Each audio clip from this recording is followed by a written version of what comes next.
up guys, this is Megan, and this is my first impression of COD Ghost, and this is also what I think is the most reliable weapon. But before I get started, I want to talk to you guys about the gameplay. This is Search and Rescue, and if you haven't played Search and Rescue yet, it's basically search and destroy, but when you die, you drop a dog tag, and the enemy team can pick up your dog tag, and then you can't respawn that round, or your teammate can pick up your dog tag, and you can respawn that round. So it's a cool game type, and it's basically search and destroy, but more active, so yeah. What I'm using in the game is an MSVS, and I'm using a precision reflex sight and a silencer. So if you want to try out that class, it's really, really good, and it's probably my favorite gun and my favorite class right now. I'm not even sure what I'm using on it, what perks, but yeah, I didn't check. Anyways, so I want to talk to you guys about how I feel about the game and what I think is like good and what's bad and everything else. So far I've heard a lot about the kill streaks and how people have been complaining about how they feel like they're overpowered or they feel like they're not good enough, like the support isn't good enough. Personally, I have heard a lot about the dogs, the guard dogs. It's basically you get a 5 kill streak, I believe, and you can have a dog running next to you and it protects you, or it'll try and kill the person who killed you. So I've been killed by this multiple times, obviously, everyone has, and I've been spawn killed by a dog, but I don't even feel like they're that overpowered like people think they are. I think that they're a really cool feature, and I feel like it's really cool that they're trying to add in new kill streaks. Like, I think that's awesome. Like, having a guard dog, like, who doesn't want a guard dog? I think that's so cool, and I don't know why people are making a big deal out of it. It's literally so easy to kill. In my opinion, it's actually really easy to kill. You snipe it, and then you just pull out your pistol, and it's dead. It's just like that. It does take 3 shots with a sniper to kill it, but when you snipe it, it rolls, and then you can snipe it again. It's not hard to kill. So if you're not accurate, then you're going to have a problem. But if you're accurate, then you're not going to have that big of a problem. And it depends how far away you are from the dog. But regardless, every kill streak can be overpowered. I mean, it was annoying getting killed by a predator missile from a Harrier, from anything. Anything is annoying, any kill streak. That's Call of Duty for you, though. I mean, we're playing Call of Duty. So, yeah. Another thing is that the assault rifles and the submachine guns are distinctively different in this game. On Black Ops 2, the assault rifles I felt like weren't as good as the submachine guns. I feel like using a MSMC, I think that's what it's called, I already forgot. That gun was so good, and the Scorpion was good, but I've used some of the submachine guns, and I feel like they're absolute shit, so using an assault rifle would probably be your best bet. As for sniping, my first impression on sniping has been really, really good. The only thing is that you die so fast. You'll be around the corner and you're still dead. And I know that we complained about this in other CODs, but it's worse. It is worse. You die so fast. If you haven't noticed, I feel like when MW2 was out, you died fast, yeah. When Black Ops 2 came out, we felt like we died faster. When MW3 came out, we felt like we died even faster. Black Ops 2, faster. This is like 50 times as fast, I swear to you. And I'm hoping they change it, but I don't think they'll change it. And with everything, we're gonna adjust. It's natural for us to adjust. Quickscoping is still, like, you're still able to quickscope. I don't know why that video was ever made, that there wasn't quickscoping or there wasn't sniping, or that they were gonna make it harder for us, but it's literally the same, and it's easy, so yeah, I mean, it's easy to snipe, it's easy to quickscope, but it's not easy to play against these people that kill you really fast or camp in corners or anything else like that.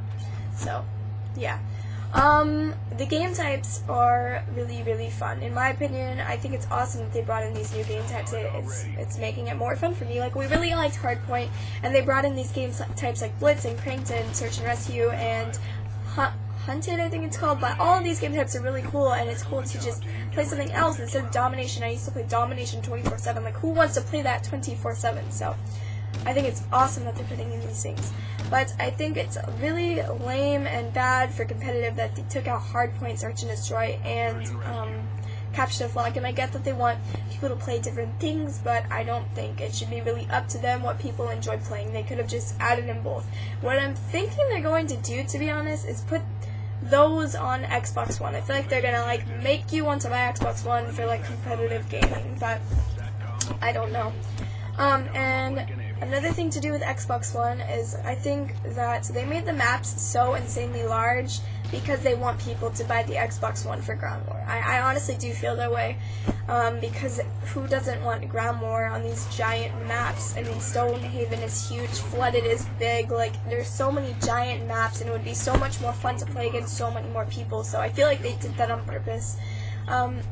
So yeah, if you've played recent CODs, you've known that the explosives are extremely annoying and probably most annoying in Infinity Ward games, but honestly, I haven't even been killed by explosives that much, and if I have, it's been annoying, but hopefully that people don't start using them like crazy like they have in, recent or past games, but right now they're not that bad, and it's probably because people are new to the game and they're not, overdoing it, but eventually they're probably going to get bad.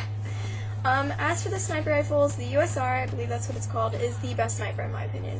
The Lynx is good, the L11 is good, and I don't remember what the last sniper is, but they're all really good snipers. I don't know why we expected it to be so bad, but it's really not that bad, and it's actually, they're fun to use, and the only problem is it gets frustrating when you're playing against people that really know what they're doing. Like, when I first got the game, which was 2 days early, people that had the game were the people that cared. Like, you didn't really run into noobs that paid extra for the game, so it was really frustrating and really annoying, but after playing last night, it was kind of like a breather because these are the people that don't care as much, so yeah, or the people that couldn't find hookups, and maybe I just knew the maps and everything more, but it was a different feeling and it was a lot easier, but regardless, you die really fast, so yeah, it's still pretty difficult, but yeah, I mean, the snipers are pretty reliable, the assault rifles are pretty reliable, and the submachine guns, yeah, they suck, don't use them. But, I haven't used any of the other guns, so I wouldn't really be able to give you an impression that I had off those. Oh, another thing is I feel like the games go by really fast, which can be good for people that like to just level up for the match bonus, but the games go by really fast. Like, Cranked is done so fast because it's so fast paced, and it's basically TDM, but instead of camping, you have to move. So there's just different things to everything. With Blitz, if no one's watching your defense, and it's basically, I don't know if you know what Blitz is. Blitz is like, you have a portal here and you have a portal here. You have to protect your portal, and you also have to capture into their portal. You just walk into their portal, it's across the map. But if you have someone just running to the other person's portal, and they're not even defending, they're just trying to play like it's TDM, you're gonna beat the game so fast. Like, because it only goes to 8 on each side. So if you get to 8 portal runs, it switches sides, you get another 8, game over. So it's pretty fast. Like, everything's pretty fast. Except for Domination. I don't like what they did to Domination. If someone touches your flag in Domination, it's not your flag anymore. If an enemy touches it, you have to go recap it. So I think they're just trying to make it more active instead of just camping. They want people to try and move around, but I think it's cool that they're trying to make it like that, but it also can be really annoying. So yeah, guys, anyways, I hope that you enjoyed my video, and the gameplay, I went 12-3, it was against people before the game was out, so people kind of knew what they were doing. Anyways, guys, thank you for watching, and as always, leave a like if you enjoyed. Bye! Mwah.